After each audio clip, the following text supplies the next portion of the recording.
My name is Priscilla Anders, and I'm 34 years old. 2 weeks ago, I came home from work, opened my daughter's closet, and found her prom dress gone. My sister had cut it into pieces to make a Halloween cape for her son.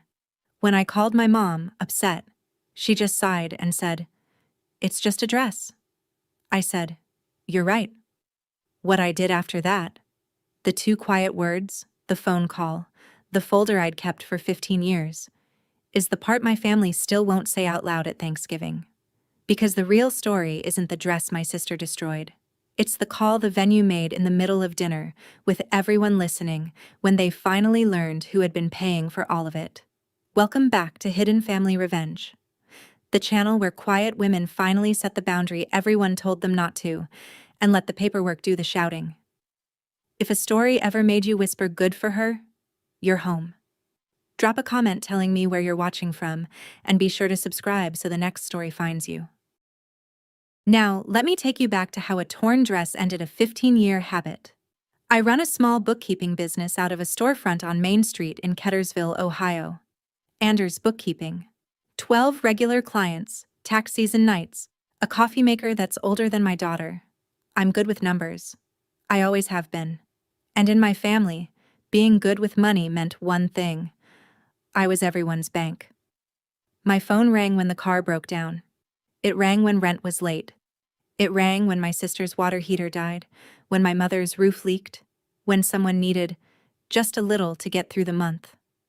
I paid. Every time, I paid. I told myself that's what family does. I told myself the person who can carry the weight should carry it. That's a nice thing to believe when you're the one carrying it, and nobody has ever asked you to put it down. I built my whole quiet life on that belief. 2 mortgages I co-signed, a dozen loans I never got back, a savings account for my daughter that grew slower than it should have because I kept skimming it to fill everyone else's holes. I didn't see the pattern for years. Numbers are strange that way. You can add the same small figure 100 times and never notice the total until someone hands you a reason to sit down and count. My daughter is Hannah. She's 17, a senior, and she is the calmest person I know. She takes after me in the ways that count, and not in the ways that hurt. Back in October, she came home from the mall glowing, holding a garment bag over her shoulder like it was made of glass. She'd found her prom dress, a sample sale gown, deep midnight blue, marked down from over $1,000 to $640. She'd been scooping ice cream all summer at the dairy barn, and she'd saved $300 of her own to put toward it. I covered the rest. "I didn't want you to pay for all of it, Mom," she told me, and I nearly cried right there in the kitchen. Prom wasn't until May. She'd bought it 7 months early because the deal was too good to pass up, and because that's how Hannah thinks. Ahead. Careful. Quiet. We hung it in her closet in its bag, zipped up, waiting. The best part wasn't the price. Along the neckline, I'd hand-stitched a small panel of ivory lace. That lace came off a handkerchief my grandmother carried at her own wedding in 1954, the only pretty thing she owned in a life that gave her almost nothing. My grandmother pressed it into my hand before she died. I'd been saving it for something that mattered. A prom dress my daughter half bought herself, with her own summer wages, felt exactly like the something. Hannah ran her thumb over the lace every time she looked at it. "It's like she's coming with me," she said. "I want you to hold on to that dress, because in this family, nothing precious ever stayed safe for long." My sister Rhonda is 38, 4 years older than me, and she has never once in her life had enough. Not enough money, not enough help, not enough of whatever the world was handing out. Her husband Troy is the kind of man who calls a loan a temporary thing and then forgets which direction the money went. Their daughter Kaylee is 15, and that fall, I was quietly paying for Kaylee's sweet 16, a big one, $34,000 big. It started small, the way these things do. Rhonda wanted to book the Hartwell estate, a restored manor with a ballroom, the nicest venue in 3 counties. She couldn't put down the deposit. Her credit wouldn't clear it, Troy's wouldn't either. So the contract went in my name. My name, my card, my account on file. "You'll get paid back, I swear," Rhonda said. And I almost believed her because I wanted to. I'm not a fool, though. I asked her twice to put something in writing. I asked her to contribute a monthly share. She agreed to both and delivered neither, and every time I pushed, my mother would call to remind me that family doesn't nickel and dime family. So I let it ride. I signed the vendor contracts. I set up the auto payments. Deposit for the venue, coordinator, catering hold, the florist, the photographer. $18,500. Already gone, sitting in other people's accounts under my signature. I told myself it was a gift for my niece, who hadn't done anything wrong. And it was. But a gift you can't afford to stop giving isn't a gift anymore. It's a leash. I just hadn't felt the pull of it yet. That came later, in a garage, standing over a trash bag. To understand my mother, you'd have to sit in her kitchen. Carol Anders is 66, and she has spent her whole life keeping the peace by making sure I was the one who bent. Her favorite phrase is, "We don't make a fuss." She said it when Rhonda wrecked my first car and I paid for the repair. She said it when Troy borrowed my tax refund and never mentioned it again. She said it, gently, every single time something of mine became something of theirs. My mother grew up poor. Dirt poor. The kind of poor where a new coat was a Christmas miracle and a new dress never came at all. She wore her cousins' hand-me-downs until they fell apart. I know that history. I've always known it. It's the reason I forgave her 100 small betrayals. Because in her world, things were just things, and holding on to them was a luxury she was never allowed. But somewhere along the way, that hard-won lesson curdled. It stopped being, "Be grateful for little," and became, "Your little doesn't matter." Especially not compared to Rhonda's needs, which were always louder, always sooner, always framed as survival. "You've always had more, honey," Mom would tell me. "That's just how it is." She said it like a law of nature, like I'd been born on the top of some hill and my sister at the bottom, and gravity was simply doing its job through my checkbook. I never argued. Arguing made a fuss, and I had learned, before I could even name it, that in this family my job was to absorb, to be the soft place everyone else landed, no matter how hard they came down. I'd been absorbing for so long I'd forgotten I was allowed to be a person with edges. The last week of October, a pipe burst in Rhonda's basement. Water everywhere, floors soaked, the whole downstairs unlivable while insurance dragged its feet. She called me at 9 at night, and I knew before she finished the sentence what I was going to say. "Come stay here," I told her. "All of you. As long as you need." My house isn't big, but it has a guest room, a pull-out couch, and a garage Troy could fill with his tools. Rhonda, Troy, Kaylee, and their 9-year-old Mason moved in the next morning with 4 suitcases and a dog. I gave them the guest room, the garage, and a spare key. I moved my home office files to the closet to make space. I bought a bigger coffee maker and twice the groceries. I did not think to lock a single door because you don't lock doors against family. That's the whole trap, isn't it? The people who can hurt you most are the ones you'd never think to guard against. For 10 days my quiet house was loud. Mason ran the halls. Troy commandeered the TV. Rhonda rearranged my kitchen to help, which meant I couldn't find my own colander for a week. I told myself it was temporary. I told myself I was being a good sister. Hannah, though. Hannah got quiet in a different way than her usual calm.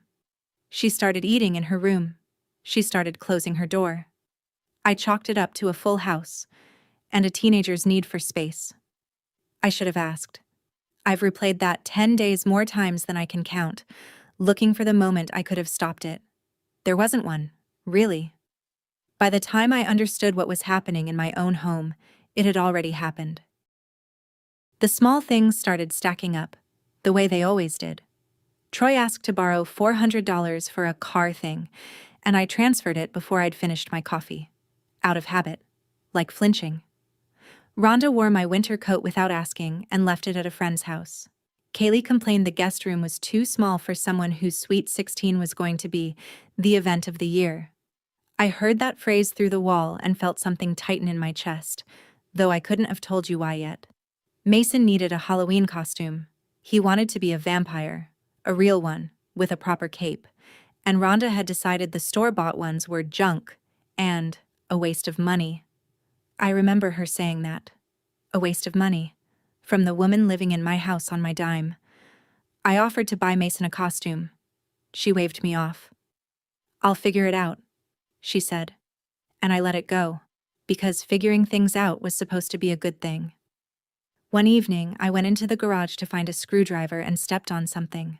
Fabric scraps, little curls of dark blue cloth on the concrete, and a pair of my sewing scissors left open on the workbench beside a spool of red thread. I stared at it for a second. I didn't understand what I was looking at. My mind offered me a dozen harmless explanations, the way a mind does when the truth is standing right in front of it wearing a mask. Craft project. Old cloth. Something of Kaylee's. I picked up the scissors, closed them, set them in the drawer, and went back inside. I didn't check Hannah's closet. I wish to God I had. 2 days before Halloween, I came home late from a client's year-end close. The house was quiet for once. Everyone was out. I went to hang up my coat and, for no reason I can name, I opened Hannah's closet. Her garment bag was there, zipped, right where it always hung. But it hung wrong. Flat. Empty in a way you can feel before you can see. I unzipped it slowly. Inside was the padded hanger, a few loose threads, and nothing else. The dress was gone. My first thought was that Hannah had moved it somewhere safer, away from the chaos of a full house. That would be like her. I called her cell. "Mom," she said, and I heard the tears in her voice before she said another word. "I didn't want to tell you until after Halloween. I didn't want to ruin the whole week." My stomach dropped straight through the floor. "Hannah, where is your dress?" She was quiet for a long moment. Then, very small, "Aunt Rhonda took it. For Mason's costume. She said you'd just buy me another one." I hung up. I walked to the garage, and I turned on the light. I need to stop here for a second, because if you've ever walked into your own home and felt your stomach drop before you even knew why, you already understand the next part. If this story is landing somewhere real for you, hit like so it reaches another mother who needs it, and stay with me. What I found on that garage floor is the thing that finally made me sit down and count. The trash bag was slumped against the garage wall, half-tied, the kind you use for yard waste. I already knew. I knew before I opened it, the way you know a phone call is bad news from the sound of the ring. I untied it anyway, because some part of me still needed to see it to believe my own family could do it. The dress was inside, in pieces. The bodice had been cut away and sewn into a child's vampire cape, lined in cheap red satin. The midnight blue fabric hacked into a collar that stood up around where Mason's neck would go. The skirt was gone entirely, cut into strips. And the lace. My grandmother's lace, the panel I'd stitched along the neckline by hand, had been sliced off and left in the bag like a scrap, ivory going gray on the garage floor. I knelt down on the concrete. I didn't make a sound. I didn't throw anything. I just knelt there and picked up that little piece of lace and held it in both hands, the way my grandmother had once pressed it into mine. 70 years that lace had survived. 2 world events, 3 moves, 1 deathbed. It survived being poor. It survived everything. And it did not survive 10 days in a house with my sister. I want to be honest with you about what I felt, because it wasn't rage, not yet. It was a kind of terrible clarity. Like a fog I'd been living in for 15 years had suddenly lifted, and I could see the whole landscape at once. I could see every dollar, every excuse, every, "we don't make a fuss." And I could see, finally, that it was never going to stop on its own. Not until something of theirs was on the line instead of always, only, something of mine. Hannah came home 20 minutes later. She found me at the kitchen table with the lace folded in front of me, smoothed flat, like something laid out at a wake. She stood in the doorway and looked at it, and her face just crumpled. "I'm sorry," she said. I should have hidden it better. I was up and across the room before she finished. I took her by the shoulders and I made her look at me. Stop, I said. This was not your fault. Do you hear me? Not one part of this is on you. She cried into my shoulder, 17 years old and apologizing for someone else's theft, and I felt something in me go very cold and very calm at the same time. That's the thing about being a mother. You can be gutted and steady in the same breath, because the child in your arms needs the steady more than you need to fall apart. You are not going to see any of them tonight, I told her. You don't owe anyone your face right now. Not your grandmother, not your aunt, nobody. You're going to take a bath and go to bed, and I am going to handle this. She pulled back and looked at me. Handle it how? Grandma's just going to say it's fine. She always does. She wasn't wrong. My mother would smooth it over by breakfast. Rhonda would call it a misunderstanding, and I would be expected, as always, to swallow it for the sake of a peace that only ever cost me. Hannah went upstairs. I heard the water run.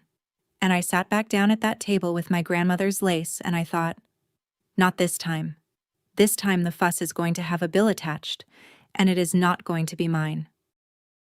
Rhonda got home around 10, Troy behind her, Mason already asleep in Troy's arms. I met her in the kitchen. I held up the strip of lace. You cut up Hannah's prom dress, I said. My voice was level. I'd made sure of that. Rhonda glanced at the lace, then at me, and I watched her decide, in real time, that she had done nothing wrong. Oh, that, she said, setting down her purse. It was just hanging there in a bag, Priscilla. Mason needed a costume, and the fabric was perfect. You know how much a good costume costs? I stared at her. It was a $600 dress. She bought it herself. There was lace on it from Grandma. Rhonda actually rolled her eyes. It was old lace off a handkerchief. And you can buy Hannah another dress. You always do. Then she said the thing I'll hear in my sleep for the rest of my life, delivered like a weather report. You've always had more, Priscilla. That's just how it is. Troy shifted Mason on his shoulder and added helpfully, it's not a big deal, honestly. Prom's not even till spring. No apology. Not one. Not a flicker of it. In their world, my daughter's dress had simply been raw material, sitting idle, wasted on a closet, and Rhonda had put it to good use. I understood then that I could explain the value of that dress for 100 years, and they would never hear it, because they didn't lack the information. They lacked the will. They had decided long ago that what was mine was theirs by right, and that my job was to refill the well. So I stopped explaining. I set the lace down on the counter, said goodnight, and went to my room. Rhonda thought she'd won. She had no idea I'd just started counting. I called my mother the next morning, before work, because some stubborn, childish part of me still believed she'd take my side if the harm was ugly enough. I told her everything. The dress, the lace, the cape, Rhonda's face. I told her Hannah had cried herself to sleep. I waited for my mother to be as horrified as any grandmother should be. There was a pause on the line, a long one. And then my mother sighed, the way she sighs when I've made things complicated, and she said, "Oh, Priscilla, it's just a dress. Don't tear this whole family apart over a dress." There it was. The oldest sentence in my family, the one that had emptied my wallet and my patience for 15 years, said again now over my daughter's tears. It's just a dress. I sat very still at my kitchen table. Outside, a garbage truck was grinding down the street. I could hear Hannah's shower running upstairs.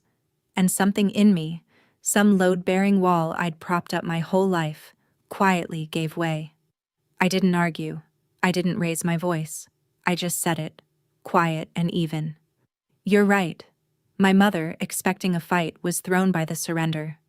Well, she said, softening, pleased. Good. I'm glad you see sense. Rhonda didn't mean anything by it. You'll get Hannah a new dress and it'll all blow over. Sure it will, I said. You're right, Mom. It's just a dress. And I meant something by those words that she could not possibly have heard yet. because I was already looking across my kitchen at the filing cabinet in the corner. The one where I kept every important paper of my careful, orderly life, including a thick manila folder I'd been quietly filling for 15 years without ever letting myself add it up. That night, after Hannah was asleep and the house had finally gone quiet, I couldn't rest. I lay in bed and stared at the ceiling, and I did not feel angry, which surprised me. Anger is loud and hot, and it burns out fast. What I felt was slower and colder and much more useful. I felt like a woman doing inventory. I kept thinking about Hannah's face in the doorway, apologizing. I kept thinking about the lace, 70 years old, ending up gray on a garage floor. And underneath those thoughts, a quieter one kept rising. Insistent, patient, the way a number waits at the bottom of a column until you finally total it. How much? How much had I actually given, over the years, to people who would cut up my daughter's dress and call it nothing? I got up. I walked barefoot through the dark house, past the guest room where my sister slept the sleep of the untroubled, and into my kitchen. I turned on the light over the table. I went to the filing cabinet and I pulled out the folder. It was fat. Heavier than I remembered. I'd started it years ago, not out of suspicion, but out of habit. I'm a bookkeeper. I keep records the way other people breathe. Every check I'd written for the family, every wire, every loan, every deposit. I'd filed them all and never once sat down to reconcile the account, because I think some part of me was afraid of the number. I set the folder on the table. I made a pot of coffee at 11 at night like a woman settling in for tax season, and I opened it. For the first time in 15 years, I was going to add it all up. I spread the folder across my kitchen table and I sorted it the way I sort anything, by year, by amount, by whether I'd ever seen the money again. The pile grew across the wood grain like a paper tide. There was the $4,000 for Rhonda's transmission in 2013, the $900 for Troy's car thing, a phrase that appeared, I now saw, 11 separate times across the years, attached to 11 separate amounts. There was the deposit I'd put down on their apartment when they got evicted. First and last, $2,200, never returned. There was the check I wrote when Mason was born, and the one when Kaylee started travel soccer, and the one when the dog needed surgery, and dozens more, small and large, going back and back. I got out a legal pad. I did what I do for my clients. I made columns. Given. Repaid. Outstanding. The repaid column stayed almost empty, a thin, sad line of 2 or 3 entries where Rhonda had once, years ago, handed me $60 and called it square. And then, at the bottom, the current line item, the fresh one, still bleeding money as I sat there. The Hartwell estate, the coordinator, the catering hold, the florist, the photographer. $18,500 already paid under my signature, with another $15,500 scheduled to auto-draft from my account over the coming weeks. $34,000 total for a 15-year-old's birthday party, none of which my sister had contributed a dime toward. I added the columns twice because I don't trust a total I haven't checked. Both times it came out the same. Somewhere north of $80,000 over 15 years had flowed one direction through my hands, toward the people who had just cut up my daughter's dress. I sat back in my chair. The coffee had gone cold, and I finally understood the shape of the thing I'd been living inside. There was one more account I needed to pull, and I dreaded it more than the rest. Hannah's college fund. I opened my laptop and logged in and looked at the balance I hadn't let myself really look at in a long time. It was there. It wasn't nothing, but it was so much smaller than it should have been, and I knew exactly why. Every year when I sat down to move money into it, there had been something. Rhonda's rent, Troy's car, the Sweet 16 deposit. And every year I'd told myself I'd catch up on Hannah's fund next quarter, next season, next time, once the family emergency of the moment had passed. Except the emergencies never passed. They just changed costumes. I put Hannah's balance next to my $80,000 total, and the arithmetic of my whole life laid itself out on the table in front of me, plain as a receipt. I had taken my daughter's future and spent it, dollar by dollar, on my sister's comfort. Not because anyone held a gun to my head, because I'd been taught that this was love, and I'd never once stopped to reconcile the account. I don't lose my temper. I never have. I reconcile accounts. That's what I did that night, at my kitchen table, at 2 in the morning, with my grandmother's ruined lace folded beside my coffee cup. I reconciled 15 years, and when the columns finally balanced, the answer they gave me was not about anger, and it was not about revenge. It was about a girl upstairs asleep, whose money I'd been giving away, whose dress they'd cut up, and who deserved a mother who could finally, at long last, say no. I closed the laptop. I looked at the fat folder and the thin college fund, and I reached for the one document in the pile that changed everything. The Hartwell estate contract, with my name on the signature line. I read that contract the way I should have read it the day I signed it. Slowly, all the way down, including the parts printed small.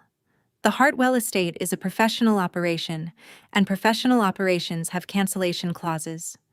I found it on the 3rd page. Client may cancel with written notice. Deposits designated non-refundable are forfeit. Remaining scheduled payments are voided upon withdrawal of the paying party. I read that last line 3 times. Withdrawal of the paying party. I was the paying party. My name, my signature, my card. Not Rhonda's, not Troy's, not my mother's, mine. For 15 years I had signed things for this family on trust, and the signature had always been a way of giving. It had never once occurred to me that a signature is also a kind of power, that the person who can sign a thing into being is the only person who can sign it back out. I sat with that for a while. I am not an impulsive woman. I didn't want to do this in the heat of a bad night and regret the shape of it in the morning, so I did what I do when a client faces a decision that can't be undone. I made a list of what I knew and a list of what I needed to know, and at the top of the need-to-know list I wrote one name, Marion Osei, an old friend from my community college days, now a contracts and elder law attorney with an office 2 towns over. I texted her before I could talk myself out of it and asked if she had 20 minutes in the morning. For the first time in 15 years, I read the fine print like it was mine.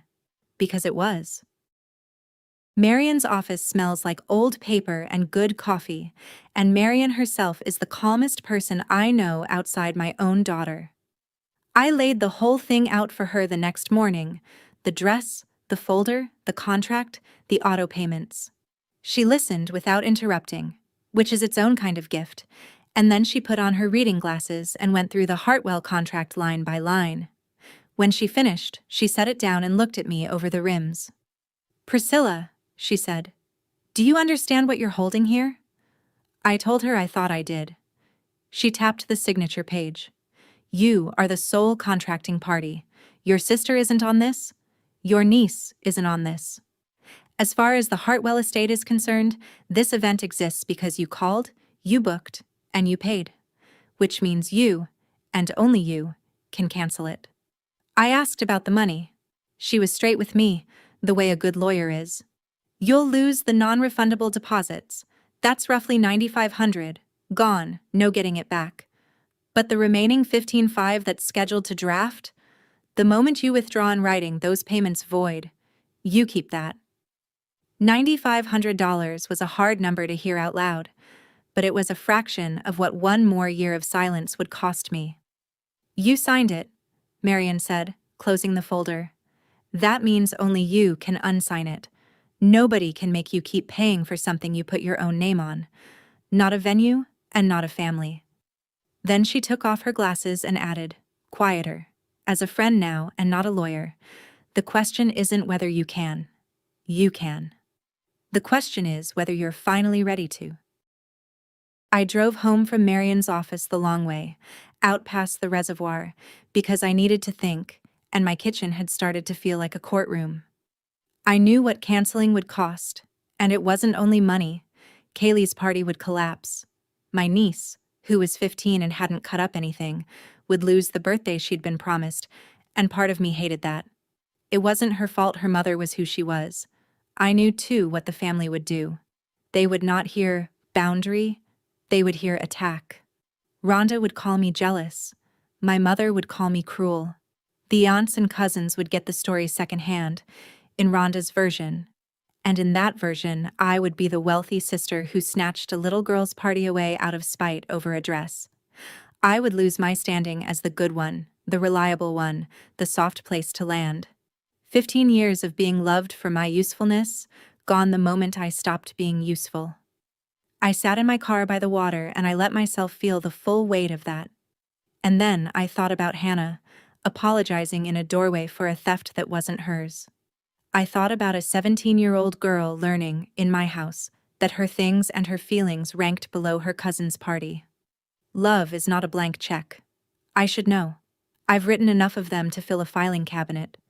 If I kept paying to keep the peace, the only lesson my daughter would carry into her own life was that a woman's job is to absorb. And I would rather be called cruel by people who cut up her dress than teach her that. I started the car. I knew what I was going to do. By then, Rhonda's family had moved back home. The pipe was fixed. The basement dried out. But the distance didn't cool anything down. Word had gotten around that I was upset about the dress thing, and my family's response to my being upset was not an apology. It was a campaign. My mother called first. Not to say she was sorry, not to ask how Hannah was, to manage me. "You're not still stewing over this, are you?" she said. "Rhonda feels just awful." Rhonda did not feel awful. Rhonda felt inconvenienced by my feelings. Then Rhonda herself texted, and none of it was about the dress. It was about the venue. About whether I'd confirmed the final catering count, because the Hartwell needed it by the 15th. My daughter's ruined dress had already vanished from the conversation entirely, and what remained was the machinery of Kaylee's party, humming along on my dime, expecting me to keep feeding it. And then Troy. Troy sent the text that decided it, if there was any deciding left to do. Don't do anything dumb about Kaylee's party. Family is family. No apostrophe, no shame, no idea that he'd just told me exactly where I stood. Family was family when it came to my money. Family was nothing when it came to my daughter's dress. I read that text standing in my kitchen, and I felt the last of my hesitation quietly close, like a ledger at the end of the year. They had shown me, in their own words, in writing, what they valued and what they didn't. I would have felt guilty canceling on a family that loved me. They'd just spent a week proving they loved what I paid for. That, it turns out, is a much easier thing to walk away from. That night, I sat down at the same kitchen table where I'd done the counting, and I did the unsigning. Marian had told me exactly how to do it clean. First, the letter to the Hartwell Estates coordinator. Formal, dated, unemotional. I, Priscilla Anders, the sole contracting and paying party for the December 14th event, am providing written notice of cancellation, effective immediately, and withdrawing authorization for all remaining scheduled payments. I read it twice, corrected one comma, and attached it to an email with Marian copied so there'd be a record. Then the bank. I logged in and killed the auto payments one by one, the catering draft, the florist, the photographer, the coordinator's balance. Each click quieter than the last, each one a small door closing. Then the third document, the one that felt less like law and more like justice. A demand letter to Rhonda, drafted plainly, requesting reimbursement of $640 for the destroyed property, with a note that I'd pursue it in small claims if she ignored it. I didn't expect the money. I expected her to ignore it, honestly. But I wanted it on paper. I wanted the record to show, forever, that what she'd done had a price, even if she never paid it. I sat with my finger over the mouse for a moment. This was the point of no return, and I knew it. Send this, and I stopped being the daughter who could always figure it out. Send this, and there was no version of tomorrow where things went back to normal. I thought about my grandmother's lace. I thought about a girl asleep upstairs whose future I'd been giving away. And I hit send. All three, one after another. Somewhere across town, in a computer at the Hartwell estate, a countdown started that none of my family could hear yet. But they would. Oh, they would. Here is the part that surprised even me. I didn't tell them. Not a word. I didn't call my mother to announce it, didn't warn Rhonda, didn't fire off some triumphant text about how the party was off. For 15 years, I'd been the one who explained, who justified, who softened every hard thing with a paragraph of reasons. Not this time. This time, I let the paperwork do the talking, and I got very quiet, and I turned my attention to the only person who mattered. Hannah and I went dress shopping the next Saturday.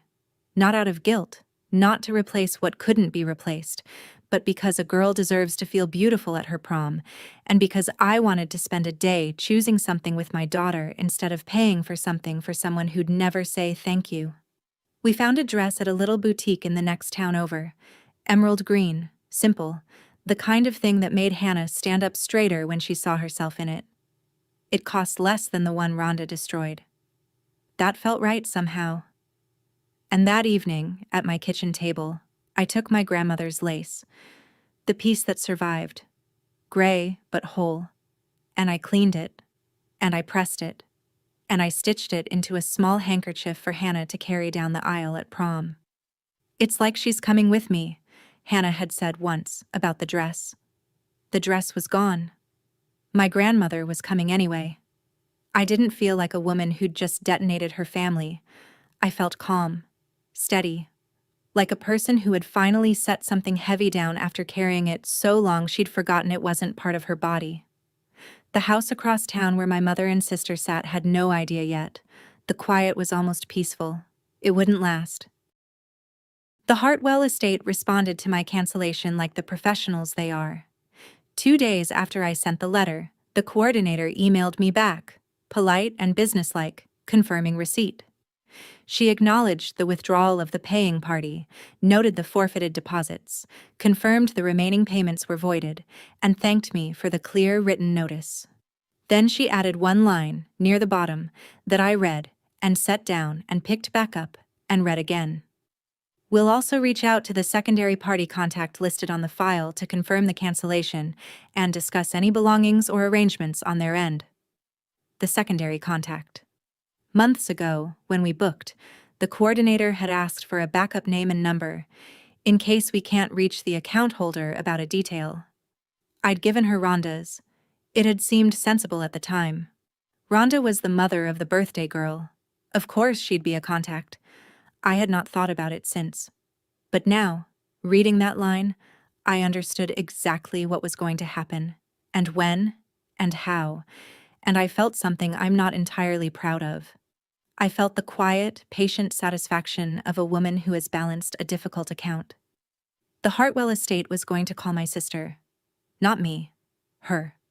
A professional coordinator, at some ordinary moment on some ordinary day, was going to dial Rhonda's number to confirm the cancellation of a party my sister still thought was happening, and to tell her, in the neutral language of business, that the paying party had withdrawn. I did not know when the call would come. That was the only thing I couldn't control. I closed the laptop and went about my week, and I waited. And the whole time a single date sat circled on the calendar in my mind. Thanksgiving was that Thursday. My mother hosts Thanksgiving every year, and every year the whole extended clan crowds into her too small dining room. My parents, Rhonda and Troy, and their kids, 3 aunts, a rotating cast of cousins. This year, my mother had called personally to make sure I was coming, which she only does when she suspects I might not. "Family should be together," she said, in the same voice she uses for "it's just a dress." I almost said no. My every instinct was to protect Hannah, to keep her far away from the people who'd hurt her, and that instinct was correct. So I made a decision I want you to hear clearly, because it's the whole point. I decided Hannah would stay home, safe, at a friend's house, with a plate of good food and no obligation to smile at anyone who'd wronged her. And I decided that I would go. Alone.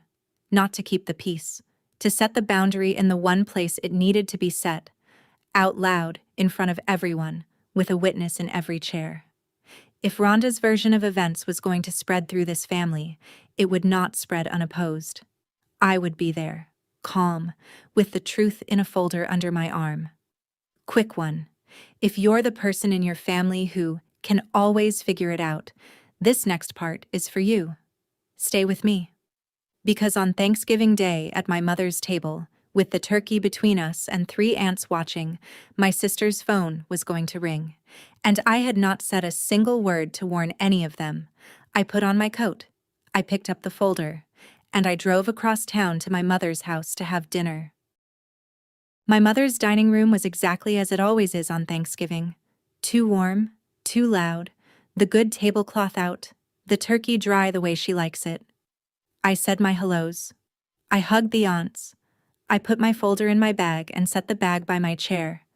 And I ate my dinner and I said very little, which nobody noticed, because Rhonda was doing enough talking for the whole table. She was in her element. She had an audience of aunts, and she was spending it on the Sweet 16. The Hartwell estate, can you believe it? She was saying, waving her fork. We're doing it right. Ballroom, string quartet, the whole thing. Kaylee's going to come down the grand staircase. The aunts made the appropriate sounds. My mother beamed. Kaylee glowed. And across the table, Troy caught my eye and gave me a little nod, like we were partners in this. Like the money flowing out of my account was a joint venture we were both proud of. I nodded back. I buttered a roll. Rhonda kept going, painting the whole glittering picture, the dress she'd already bought Kaylee, the guest list, the cake shaped like a stack of gift boxes. Not once did anyone mention Hannah, who wasn't there.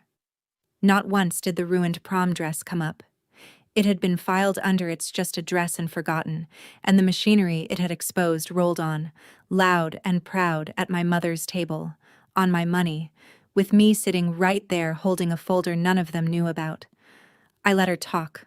I wanted them all to remember, later, exactly how sure she'd sounded. Because I knew what was in that folder. And I knew Rhonda's phone was on the table by her plate. It happened between the turkey and the pie. Rhonda's phone lit up and buzzed against the tablecloth, skittering an inch toward the gravy boat. She glanced at it, didn't recognize the number, and almost let it go.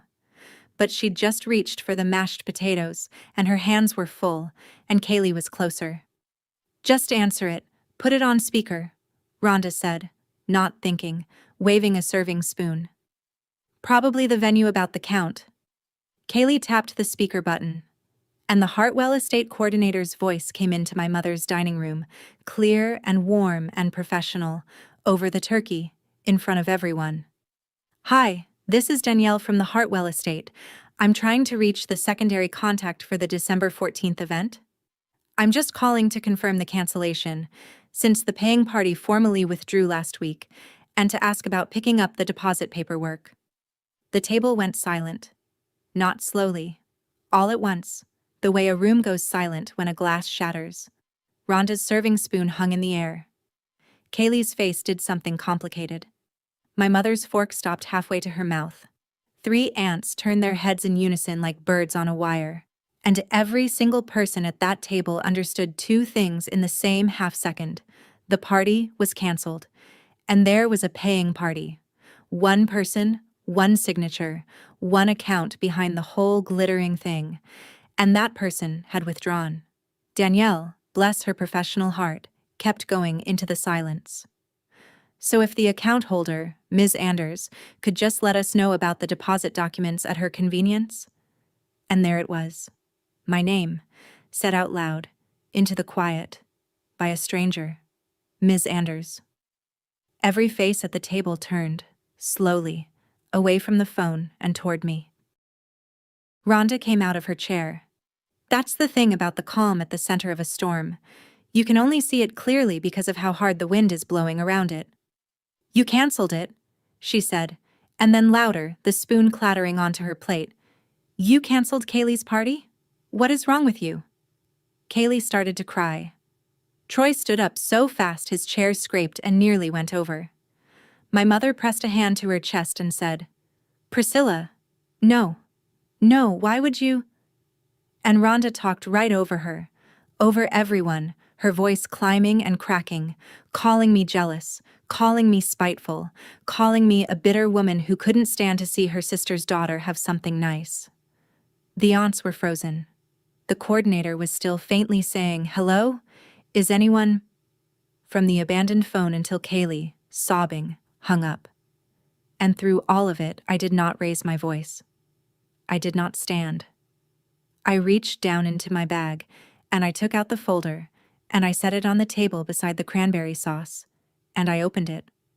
On top, the Hartwell contract, my name on the signature line, highlighted in yellow. Beneath it, the ledger, 15 years of columns, given and repaid and outstanding. Beneath that, the cancellation letter, dated and clean. I smoothed the pages flat with one hand. Rhonda kept shouting. I waited until she had to stop for breath, and into that small gap, quietly, I said the only thing I'd come to say. "You're right, Mom." I looked at my mother, not my sister. "It's just a dress. A beat. The whole table hanging on it. And it turns out it's just a party." My mother's mouth opened and nothing came out. Rhonda's face went from red to white.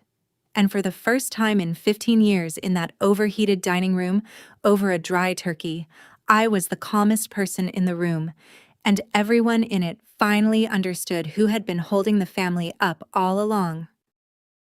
I let the silence do its work, and then I did what I do best. I laid out the numbers, plainly, one at a time, the way I'd explain a return to a client. "The party costs $34,000, I said. "I've paid $18,500 of it. All of it from my account. Under my signature. Rhonda has contributed nothing." I turned a page. "I've withdrawn as the paying party, which I'm legally entitled to do, because I'm the only name on the contract. I forfeited $9,500 in deposits. That's my loss, and I'll take it." Another page.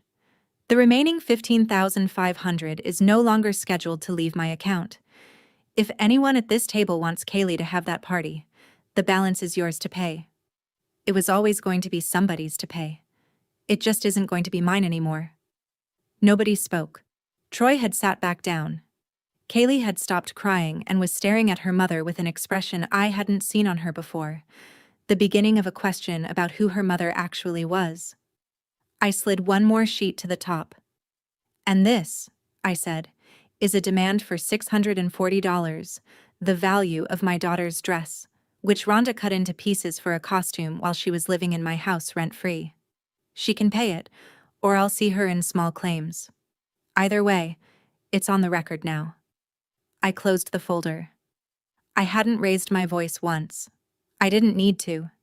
Every number in that room was mine, and I'd finally read them out loud. Rhonda opened her mouth, and what came out wasn't an argument. It was the oldest move in the book, the one I'd been waiting for, because I finally had an answer to it. "You're tearing this family apart," Rhonda said. Her voice was shaking now, the anger curdling into something that wanted to be tears, wanted the aunts to see a victim. "Over a dress. Over money. You're going to ruin Kaylee's birthday and destroy this whole family because you're too selfish to. After everything we've done for you," my mother added, right on cue, and I almost laughed because I genuinely could not name one thing on that list. I looked around the table, at my mother, who had said it's just a dress over her granddaughter's tears, at Rhonda, who hadn't apologized once, not to Hannah, not to me, not even now. At Troy, who'd texted, "Don't do anything dumb about a party he'd never paid a cent toward." And I noticed the thing that told me everything. "In this entire conversation," I said, still quiet, "not one of you has asked how Hannah is." The table went still again, a different kind of still. "Not one of you has said her name. She cried herself to sleep in my house, in a room down the hall from the woman who did it. And you're sitting here telling me I'm tearing this family apart." I stood up then, slowly, and picked up my folder. "I spent 15 years being useful to this family," I said. "Somewhere along the way, I confused being useful with being loved. They are not the same thing. I know that now. And I'm done paying the difference." I meant every word, and I said all of it in the voice I use to tell a client their numbers are what they are. No heat, no shaking, just true. Rhonda started to say something else, something about the party, and I realized she still, even now, thought this was about the party. It was my mother who stopped me at the door. Everyone else was still at the table, the party in ruins, the aunts pretending to study their plates. My mother followed me into the front hall and caught my sleeve, and for 1 second I thought, foolish, hopeful, 17 again, that she was finally going to say she was sorry. Instead, she said, low, so the others wouldn't hear, "You don't understand. It really was just a dress to me. I never had a new dress in my life, Priscilla. Not one, not ever. I wore my cousin's cast-offs to my own wedding. You give a thing like that away without blinking, when a thing like that was never yours to begin with." And there it was. The one true, human thing in the whole night. The reason my mother was the way she was, handed to me on the doorstep like a gift and an excuse in the same breath. I felt the old pull to forgive her. I understood her completely. She had been poor in a way I never had, and it had bent her, permanently, into a woman who could not see why a dress would matter. I put my hand over hers, gently, on my sleeve. "I know, Mom," I said. "I know it was just a dress to you. But it wasn't your dress. It was your granddaughter's. And you stood next to the person who destroyed it and told me not to make a fuss." I lifted her hand off my arm and set it down. "Understanding you isn't the same as letting you do it anymore." I opened the door to the cold. Behind me, the house was silent. I walked to my car, and I did not look back. And for the first time in my life, the drive home felt light. The party never happened. Nobody paid the balance. Of course they didn't. The whole point had been that somebody else would, and I was the only somebody there'd ever been. Rhonda told the extended family her version, the one where I'm the rich, bitter sister who canceled a child's birthday out of spite, and a couple of the aunts believed her. And they don't call me anymore, and I have made my peace with that. Troy went looking for a new person to co-sign a new car thing, and I hear he's had trouble finding one. Rhonda never answered the demand letter, so I filed in small claims, and when she didn't show up to court, I won by default. $640. She still hasn't paid it, and I don't expect her to, and that was never the point. The point was the record. The point was that for once, in writing, in front of a judge, what she did had a name and a cost. 2 of my cousins texted me privately, weeks later, the same quiet message in different words. "You were right. I just couldn't say it at the table." I understood that too. It takes a while to learn you're allowed to stop.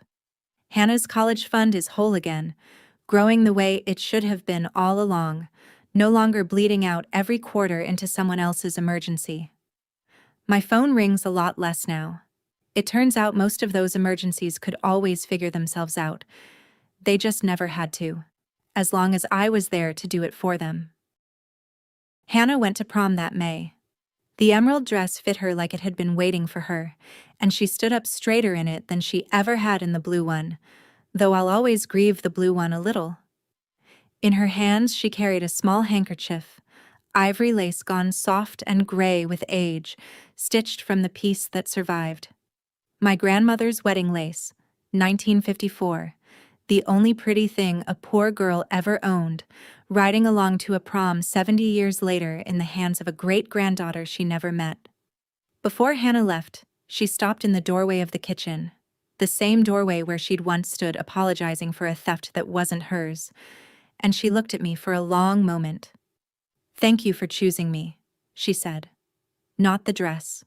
Not the party. Me.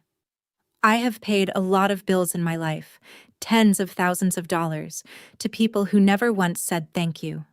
Those quiet words from my daughter in a kitchen doorway, in a green dress, holding her great-grandmother's lace, and every account I'd ever kept was finally, fully, paid in full.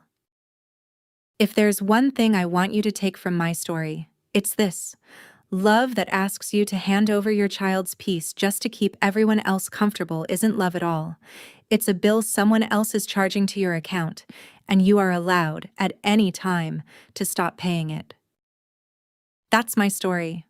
One dress, two quiet words, and 15 years of receipts I finally stopped keeping.